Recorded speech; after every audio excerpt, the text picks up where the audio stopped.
एक महत्त्वाची बातमी आहे। यावेळी मला सूड उगून पाहिजे, उद्धव ठाकरे यांनी कार्यकर्त्यांना हे आवाहन केलं आहे। महाराष्ट्राच्या पाठीमध्ये वार करतो त्या गद्दाराचा वरदहस्त दिसता कामा नये असं देखील उद्धव ठाकरे यांनी म्हटलंय। ठाकरेंनी उपमुख्यमंत्री एकनाथ शिंदे यांच्यावर जोरदार हल्लाबोल केला। इतकंच नाही तर रुसूबाई रुसू आणि गावात जाऊन बसू अशा शब्दांमध्ये उद्धव ठाकरे यांनी शिंदेंवर हल्लाबोल केला। पालकमंत्री पदावरून उद्धव ठाकरे यांनी शिंदेंवर ही टीका केली आहे। दरम्यान महापालिका निवडणुका स्वबळावर लढण्याचे संकेत देखील यावेळी ठाकरेंनी दिले।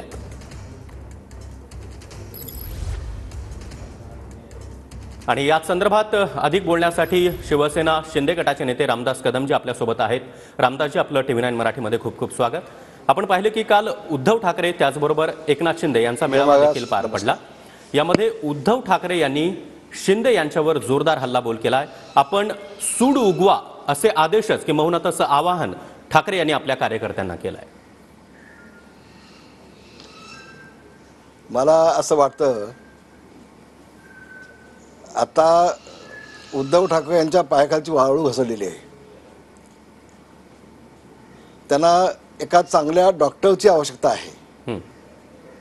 नियतीनं त्यांना धडा शिकवला। 90 उमेदवार उभे केले होते, फक्त 20 आमदार निवडून आले। ते देखील घातील की नाही अशी शंका आता निर्माण झालेली आहे आणि अशामुळं त्यांना वैफल्य आलेलं आहे आणि वैफल्यामधून ही त्यांची बडबड चालू आहे असं म्हटलं तर मी चुकीचं म्हटलं असं मला वाटणार नाही। त्यांनी असं एकनाथ शिंदेला म्हटलं आहे की घुसू बाय घुसू आणि गावात जाऊन बसू। बरोबर। एकनाथ शिंदे शेतकरी आहे, शेतकऱ्यांचा मुलगा आहे, गावामध्ये शेती करण्यासाठी जातात, सगळ्यांना माहिती आहे। पण उद्धवजी आपण लंडनला कशासाठी जाता? मग इथं महाराष्ट्रामध्ये मिठाईचे खोके गोळा करून घेऊ आणि लंडनमध्ये जाऊन बसू, असं काय आहे का? आपलं काय ते पर्यंत बघा। एकनाथ शिंदे सक्षम आहेत। शिवसेना प्रमुखांच्या आशीर्वादानं 80 उमेदवार उभे केले, 60 आमदार निवडून आणले। आता खरं तर यांना बोलण्याची आता मला वेगळा शब्द बोलणं ठीक वाटत नाही, पण यांनी त्यांच्यावर आता थांबायला हवं। आत्मपरीक्षण केलं पाहिजे।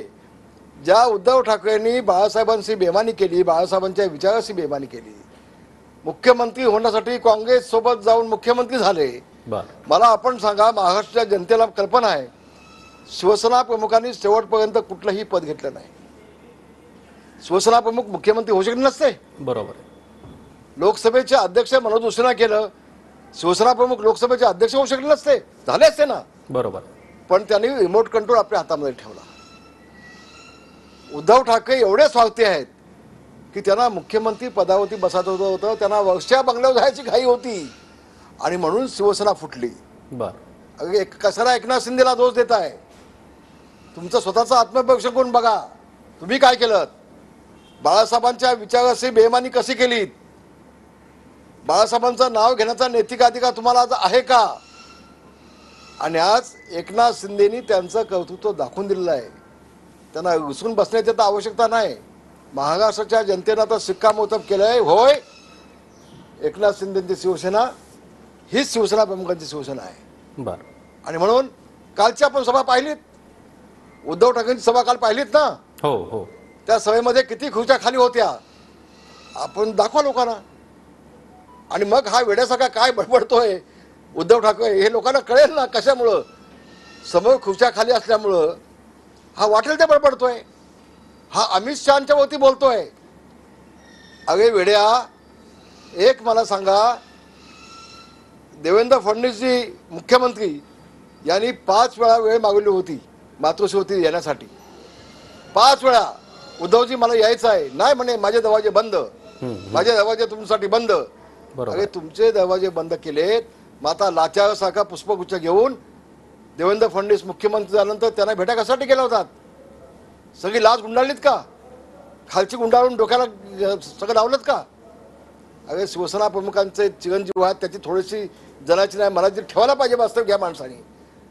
आणि फक्त शिवसैनिकांना खुश करण्यासाठी बेफाम वक्तव्य करायचं, आम्ही याला गाडून टाकू। तुम्हालाच गाडलं ना लोकांनी, जनतेनं, महाराष्ट्राच्या जनतेनं तुमचा सुकडा साफ करून टाकला। तुम्ही काय आता इतरांना गाडणार आणि अमित शहाना गाडणार का? तुम्ही औरंगजेबाला गाडणार का? तुम्ही कोण होता?